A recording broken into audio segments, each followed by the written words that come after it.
episode of The Lisa Pezik Show. I have today with me one of my absolute favorite people on this entire planet that I have the honor to be in a mastermind with and sit next to.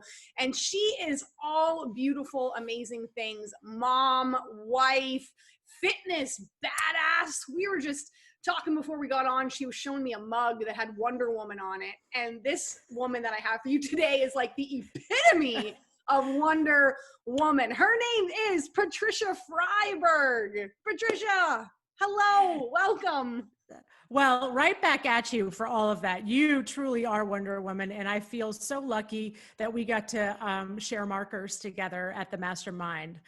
When literally you and I had every Sharpie at those, I mean, our poor table mates, you know what I'm saying? Like we literally had the entire pack of markers, just the two of us sharing back and forth, but the other 6 people, they were left with brown, black, gray.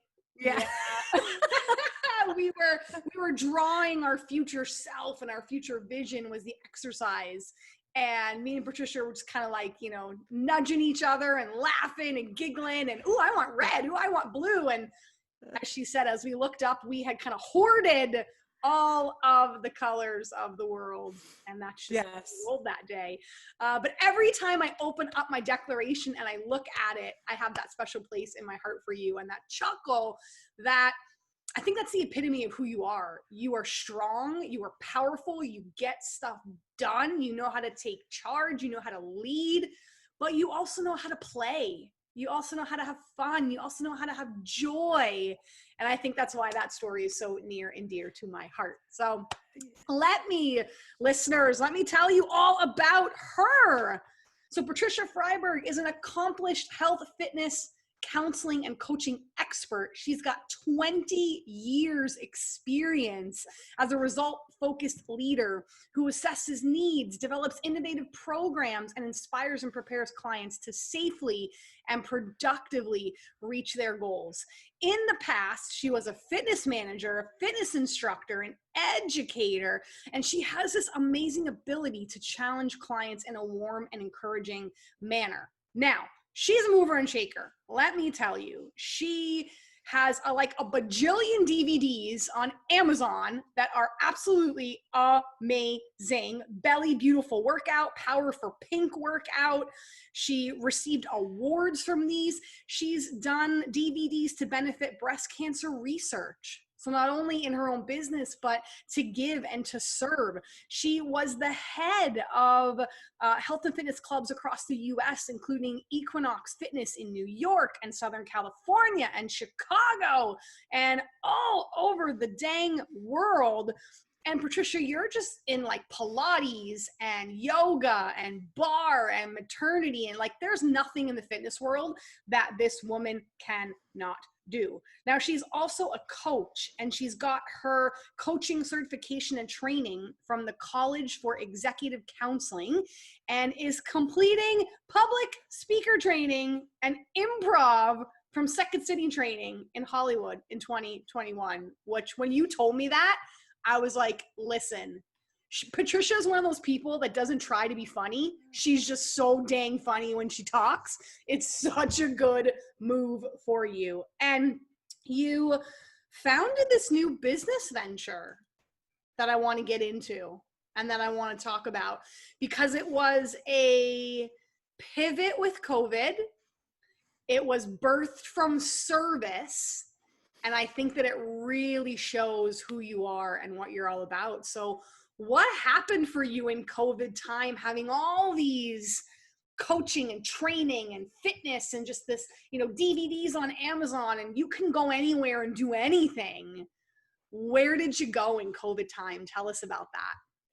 Well, it was so funny. You know, I started to pivot more toward coaching and getting back into therapy, probably at the very late 2019, early 2020, and then started the college for executive coaching in March, the intensive program, and I've been doing it ever since. So I started to pivot then, which, you know, I really enjoyed. I really enjoyed learning. I love learning. There's nothing I like more than being educated, and same with the Second City Improv. I feel like I learn something from someone every time I walk in there.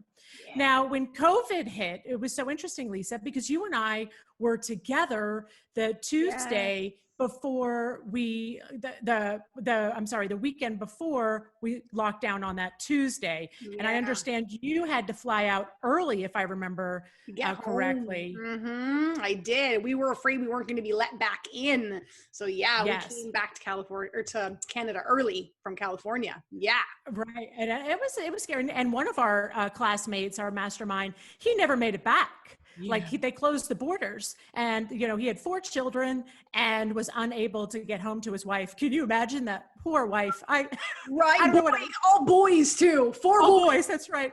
As moms of boys, we're like, oh my God. Yeah, 100%. Wonder Woman with you. Yeah. Exactly. That's all I could think about. So during COVID, what had happened was that Tuesday, you know, all the gyms had closed down, and, you know, I had people texting me like, what are we going to do? How are we going to work out? You know, and, I just said, you know what, I rolled up my sleeves, and that day I said, you know what, guys, I'm committing to you right now that I will be there for you at 9 a.m., you know, every day of the week. Monday through Friday. And then I ended up pairing up with somebody who carried the weekends. So for 7 days a week at 9 a.m., everybody could work out. And it was all word of mouth. Anyone was welcome. And anyone was welcome to join. And it was free of charge, obviously, because, you know, in this unprecedented time, like, what, you know, people were out of work, you know, and people needed a place to go. They needed a community. I mean, we were all scared. I mean, we are still scared, you know, but what could I do in that moment? That's all I could think about, was like, how can I help? And you know what was so interesting, Lisa, was that when I was teaching, I couldn't wait. Excuse me. I don't know what just happened. Sorry about that. Oh, that's okay. No worries. Did it get interrupted? No. Okay. So you know what just happened? What happened, Lisa, what was very interesting is that I realized that I needed this as much as the participants needed it. I needed a purpose. And it got me up every single morning. And like, I thanked them, like, with so much gratitude for being there, because truly it gave me something to wake up to, you know, every morning. I love the first 2 words that you said. I'm committing. That is so powerful. Not, I think I'm gonna, it would be nice if wouldn't that be great if, maybe I'm committing. Even not knowing 100% what it's going to look like, if it's going to work, if people are going to show up, if technology is going to conk out, you didn't need to know all the details. I think what's so powerful about that is it went back to people. It went back to relationships. You wanted to serve, you were committing to serve them and committing to serve yourself, because as we know, there's such a mental side of why people were freaking out and going, oh my God, why can't, how am I going to be able to work out? How am I going to be able to do this? Was that a bit of a driving factor, people's mental health in this crazy time for doing this too?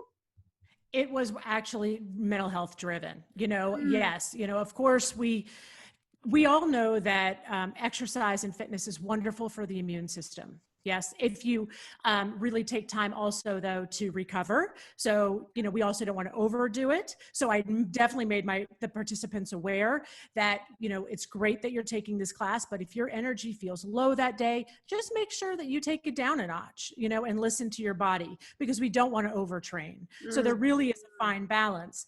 But most importantly, it was the mental health component. And it wasn't just about, yes, it elevates your mood. It has a long lasting effect. There was a study that they just talked about in the New York Times about this, and it was at Columbia, had done the study, how this control sample they had for 3 months, or they had a sample for 3 months that at the end that had been on an exercise routine for that 3 months. And then on the last month, they took the exercise away from them.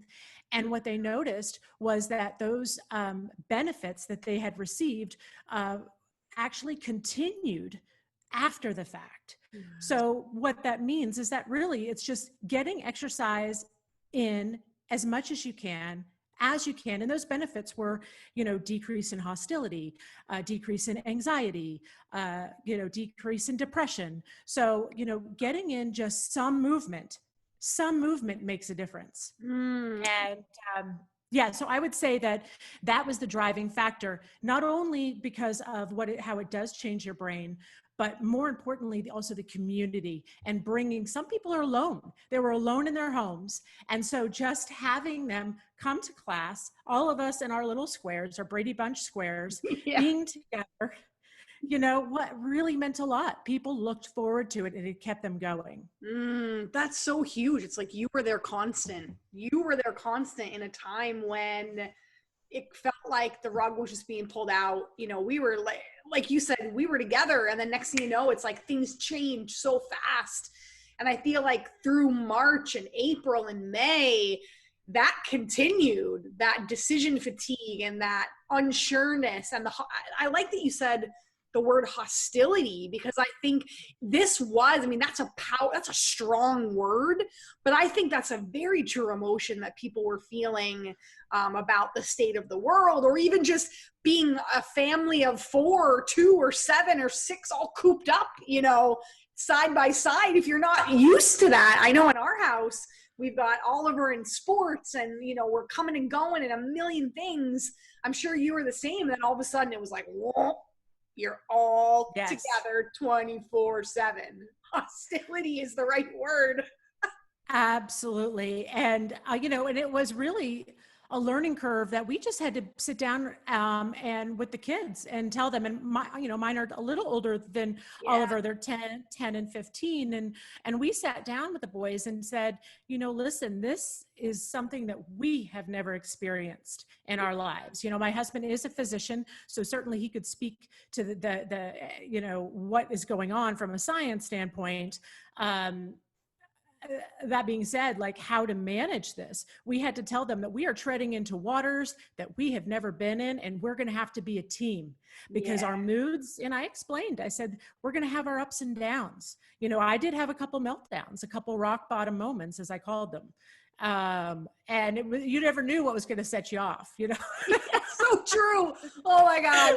I remember I got this email for Oliver to do soccer.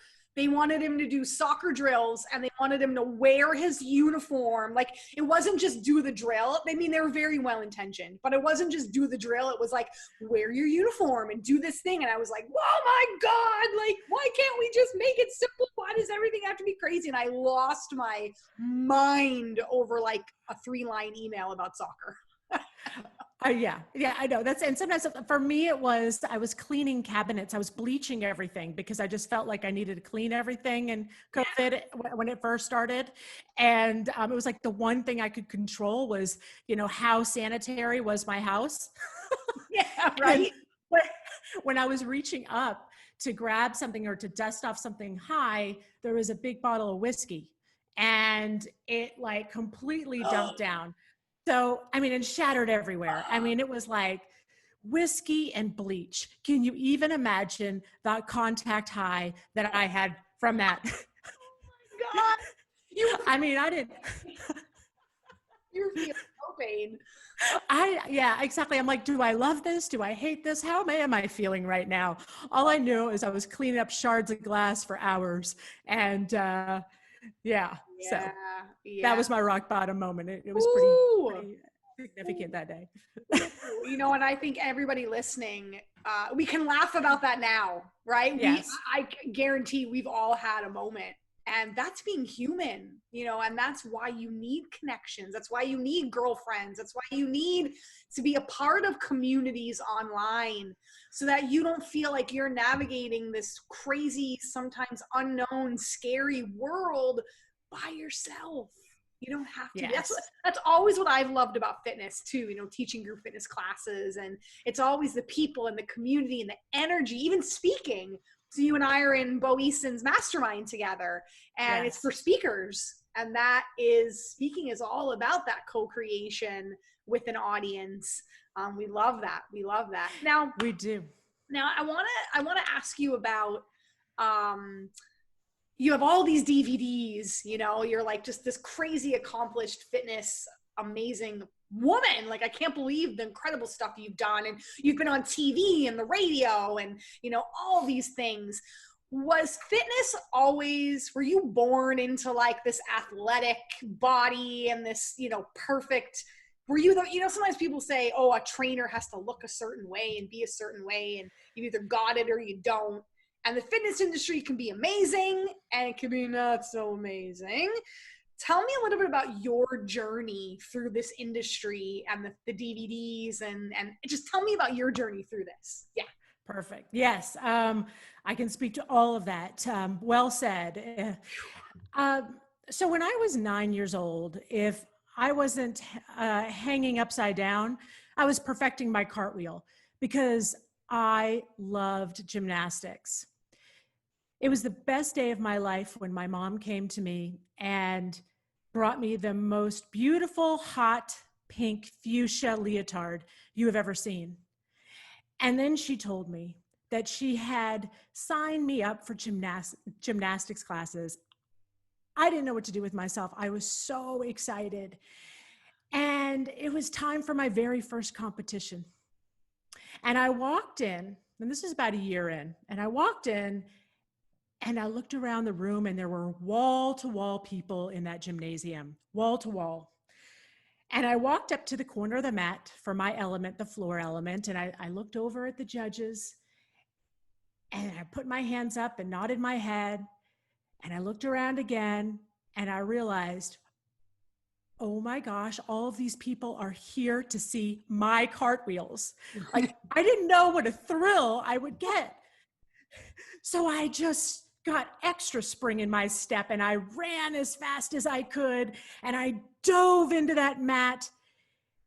Next thing you know, I do a half flip instead of a dive roll, land on my back, my legs are dangling in the air, and I'm looking up at the ceiling thinking, oh dear, you know, what I really wanted to do was get up and just run to my mom's mat, run to my mom's lap, you know, and sit on her lap and just bury myself. But what I realized that the gymnasts, that's not what they did. They got up and they just kept going. So that's what I did. I completed it. And I think I may have come in, you know, I got a ribbon, and I think I placed 5 out of 5, which, you know, hey, I got that ribbon. I still have that ribbon, by the way. That ribbon meant a lot to me. And, you know, about a year later, the coach came, you know, to my mom and said, hey, listen, you know, we think Patricia's getting a little tall for gymnastics, and we think she should consider another sport like basketball. Yeah, so I was typecasted for basketball, and I played forward, and I would go up and down that court, up and down, and all I could do was look at the cheerleaders. Because you know what? That's where I wanted to be. I wanted to be doing my tricks, and I want to be cheering on the crowd. That's where I felt like I belonged. So I did try out for cheerleading, and lo and behold, you probably figured this out by now, I did not make the cheerleading squad. Now, I did eventually get the role as the Bulldog mascot. So I got to be on the sidelines with the cheerleaders, cheering on the crowd. It was amazing. And listen, with that big Bulldog furry head, if you do a flip and land on your head in that, you don't feel a thing. You don't feel a thing. I love it. Oh my gosh. Yeah. So flash forward a little ways, about 15 years ago, it was funny. We moved from Chicago, where felt like I was at the top of my game, to California, and I knew no one and had to start all over again. About a year in, I started getting these calls from DVD production companies saying that they would like me to audition. And I thought to myself, well, hooray for Hollywood. Lights, camera, action.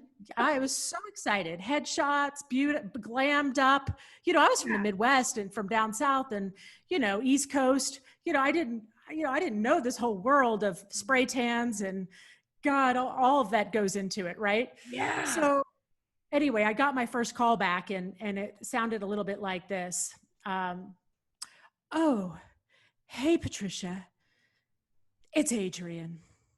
We just want you to know that, we think you're great. We think you're really great. But, you're a really big girl. And I just don't know how we'll ever have backup girls for you. So that was my very first call back. And I had a couple more that sounded very similar. And then finally, the last call I got said, well, you know what, we're going to want you to come up soon, just don't go off and get pregnant. And then I got that call from the largest DVD manufacturing company on the globe. And she's like, Patricia, we think you're the best. We really want you in this DVD. We're so excited for you. This is your time. We can't wait to feature you in this abs DVD. And then I had to tell her that I was 5 months pregnant. So needless to say, there was a very awkward pause and a pregnant pause. Yeah. Yeah. And obviously I didn't get that gig. But it did light a fire under me.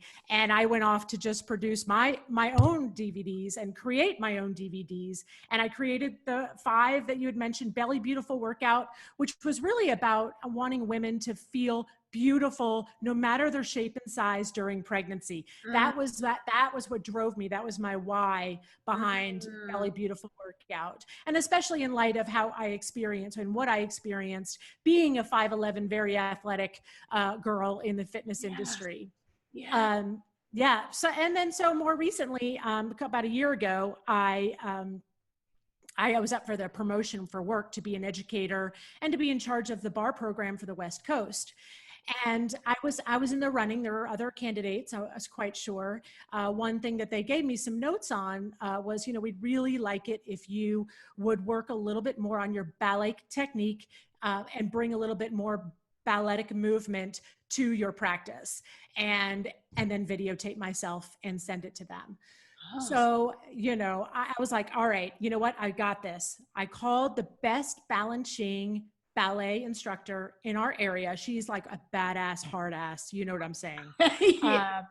I mean, honestly, she set that bar high, and I came in every time. A year later, I was on point. And so every Monday morning, talk about a full circle moment. Every Monday morning, I would take off my point shoes.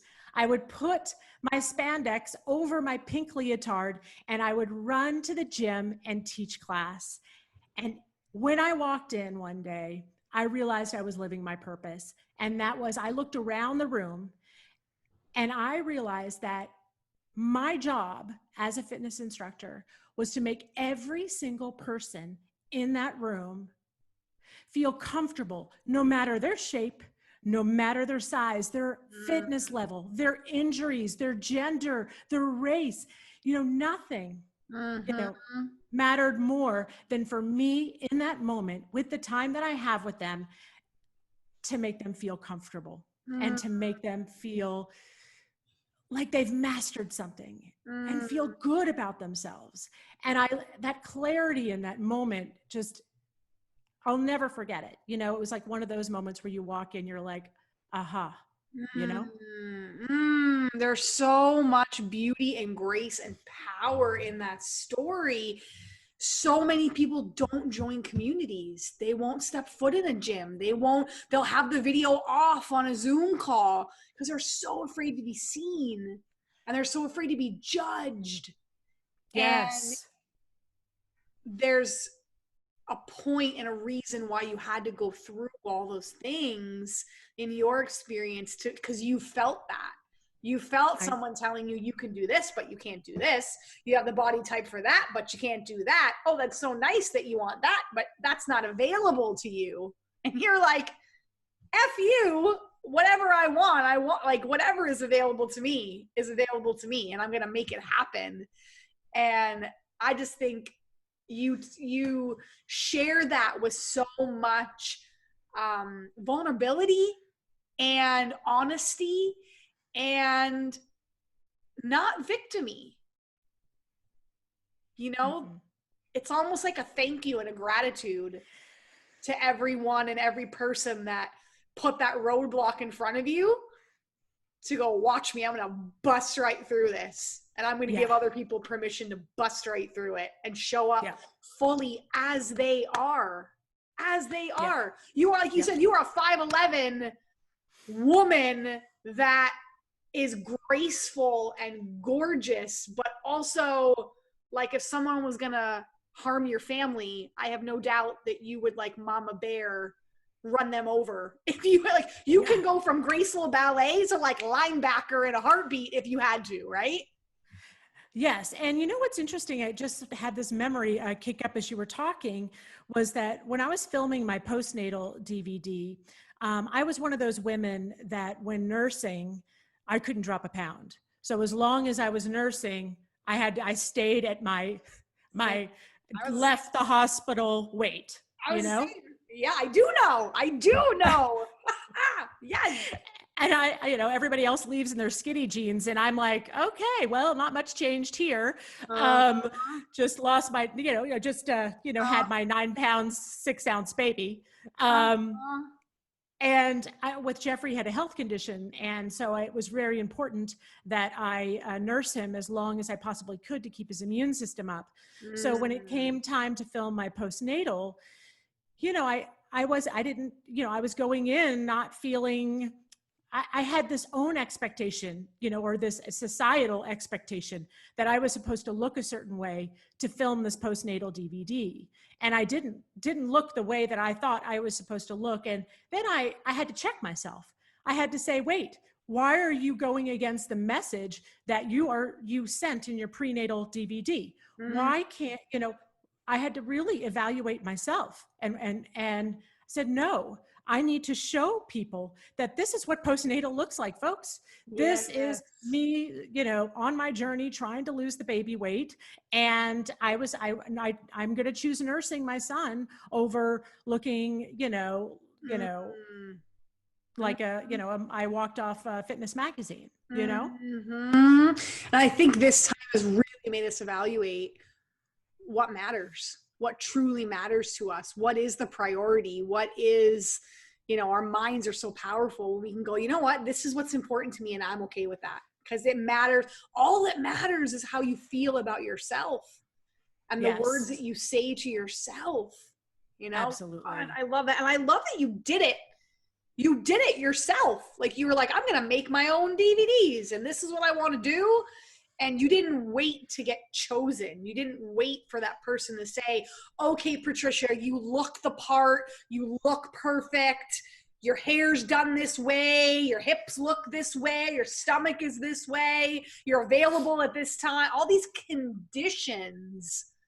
You went, nah, I'm going to do this on my terms and bust that wide open. And that's exactly what you did with this fitness platform. You're like, I'm going to bust it wide open and create this really safe space that absolutely anyone can show up and feel welcomed. Absolutely. Thing, right? It's like, oh, you're not welcome. You can't be on the cheer team. Oh, you're not welcome to do this DVD with us.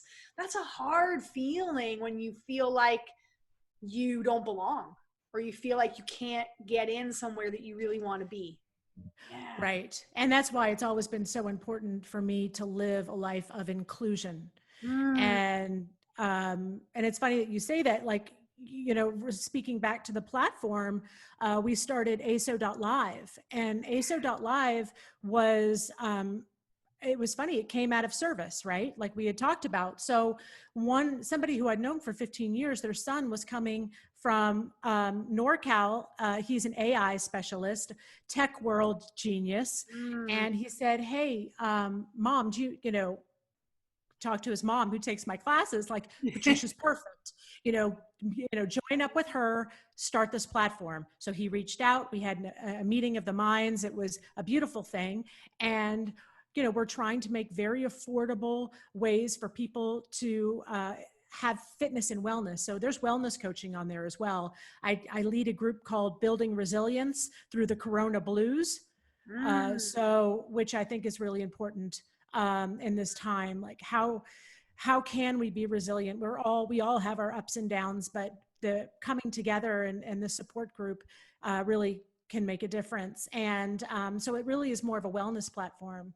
But I feel very fortunate to also then, have instructors join and have instructors get to have a job right now, because the fitness industry, I just feel for everyone out there, because it is a tough time. It is, and our job is valuable as fitness instructors. We are valuable. We bring health, we bring community, we bring, help uplift moods, and to see businesses closing down and but I understand that we're safer at home, and I completely respect the scientists in this regard.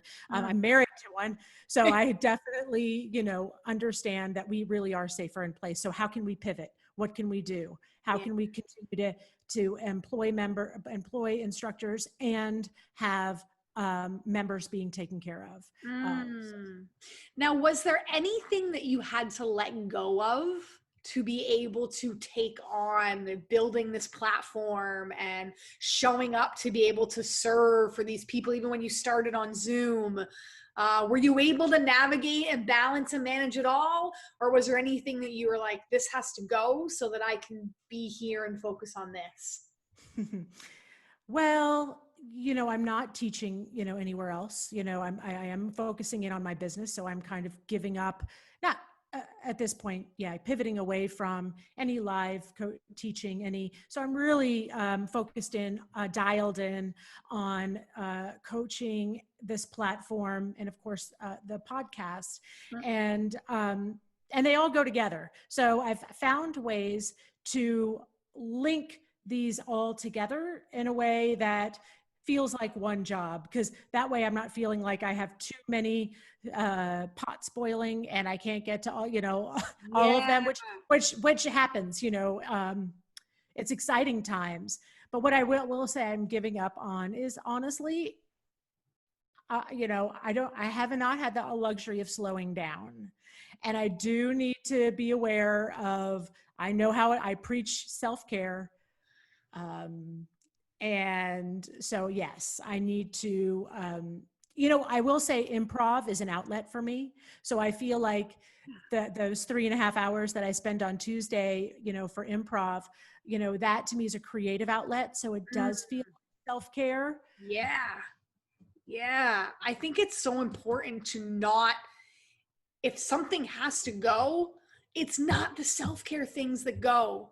Because sometimes our mind would go, oh yeah, that improv thing I'm doing, I don't have time for that anymore. Or, oh, that morning I'd get up and go for a 30-minute walk in the morning. And oh, I don't have time to do that anymore. I got to dive into this. And we're so quick to, when we take things on, if we have to let something go, we're so quick to let go of our self-care. And that's not our best play. It's like, let go of the dishes in the sink, or let go of the need to scrub the cabinets, or all of that kind of stuff, right? Absolutely. I will say, calling in, as soon as it was safe to bring our housekeeper back, I, with open arms, welcomed her into our house. I was like, you have no idea how much I've missed you, You're like, here's flowers, here's a bottle of wine, like anything you want. Oh my God. I know. Like, honestly, that was the really, when I was in the thick of it, was those times. So having, given that I do have a very full plate, having that backup is crucial, in this. So. Yeah. And I love how you said, with fitness instructors, how the job is needed. I think about that even like that with our housekeepers, and if you have a gardener or you have, you know, whoever you have, fitness instructor, all those jobs do have purpose. They are absolutely all needed. So anyone that's in those roles know that even though you're not, you know, I think we give so much value to in COVID, the people on the front lines, and which that is huge. And we should be saying, thank you, God, every day. But there are so many other jobs too that make this world go round and are so needed. And I love that you talk about And I think it's appreciating them, you know, and letting, I feel like during this time more than ever, I've gotten a chance to reflect on gratitude and to really make that, as it's so easy with everything going on in the world right now to go down a different path. But like looking at every day at, you know, I like to start my day. It's actually how I start my day, with like 3 points of gratitude. I think about it, and that's how I start it. And because we are, you know, there are so many little gifts there are some silver linings to this very challenging time that we're navigating. Absolutely. Absolutely. So lastly, tell me about, I had the honor of being on this amazing podcast, which is actually coming out pretty soon, going to be released. Yes, next week. Our episode, yes, is coming out. So cool. And I think about you doing the improv and the storytelling and just your creative. That's what I love about you, is you always bring a creative, fun way to do like a podcast or a Zoom call or whatever it is. You just have this amazing side that draws people in because it is so welcoming and fun. And tell them about your podcast and how that came about. Well, it was so funny. You know, I guess it was early January, you know, time, and I was driving, and all of a sudden I was listening to 80s on Sirius. As a channel I really enjoyed. And I was in my corporate job. I had a lot of deadlines, and, you know, I was traveling in the LA traffic. And then all of a sudden, I was thinking of a story in my head. And then coupled with the fact that I was going on this coaching journey, coupled with the fact that I was listening to 80s music, I just had this idea that like, I need to start a podcast that links an 80s song. So you pick a song that resonates from the 80s with a story. It could be a current story. It could be a story from the past.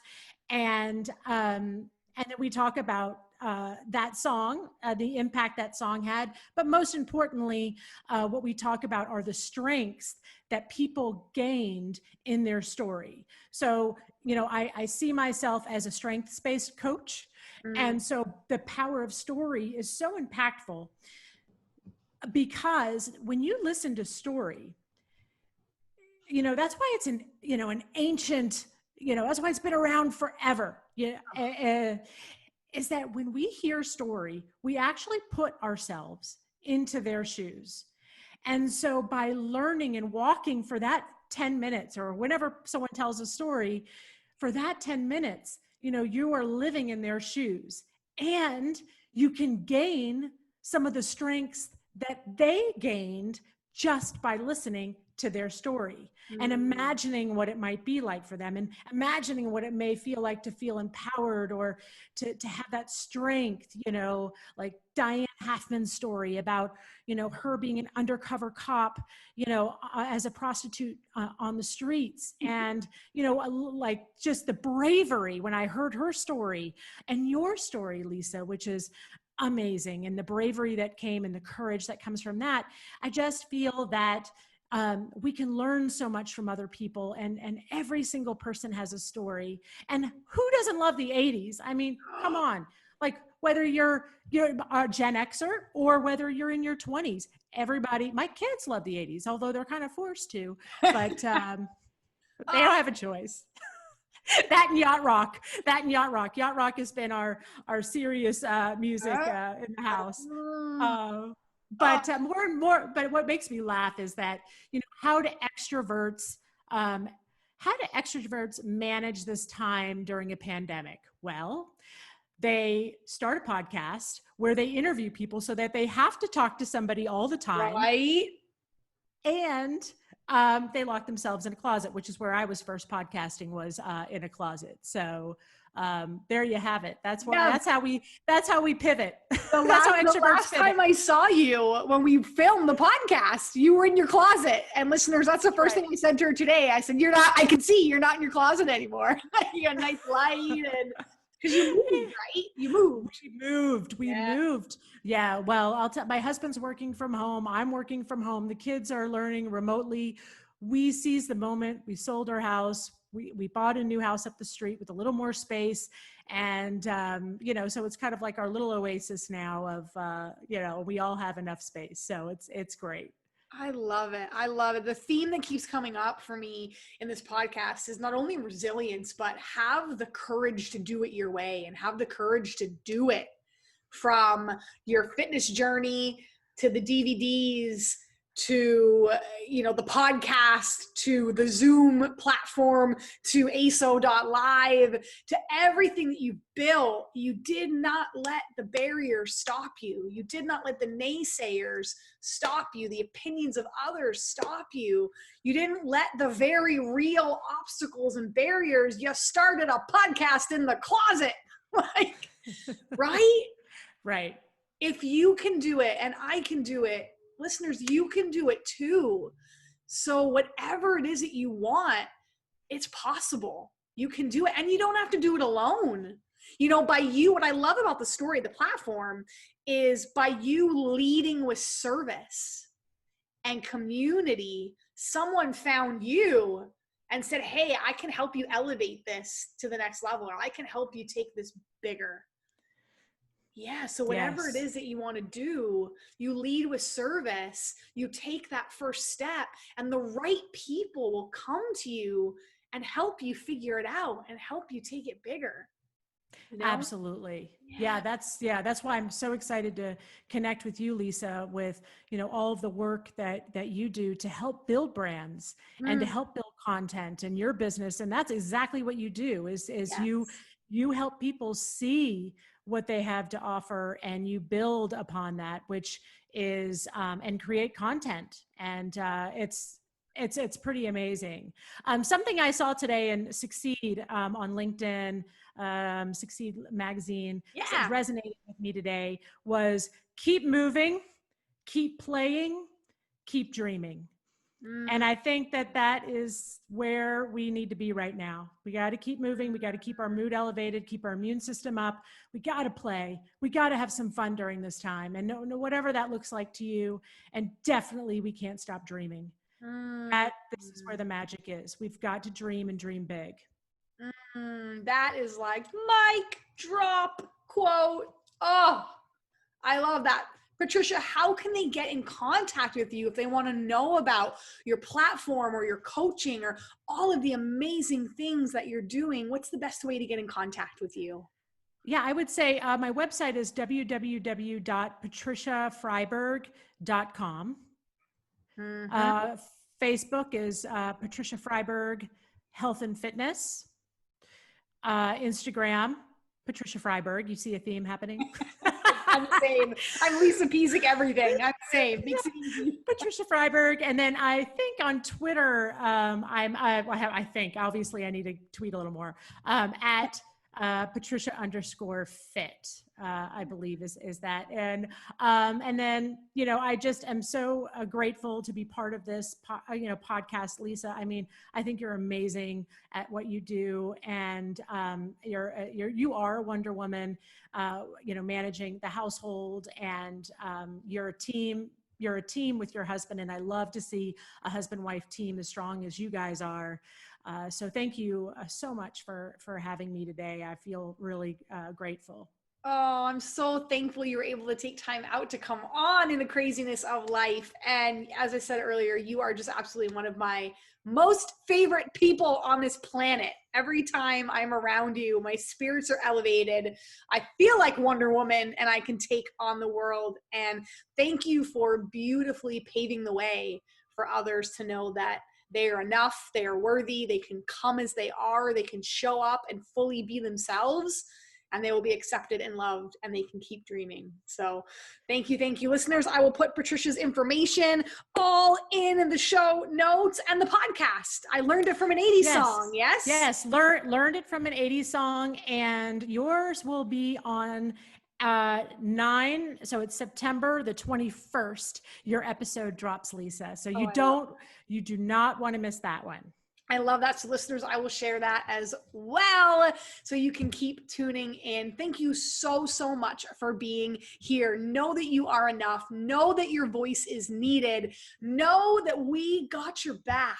We got you. We believe in you. We're nudging you forward with love, and all things are possible. Thank you for tuning in, and we'll see you again next time on The Lisa Pezik Show.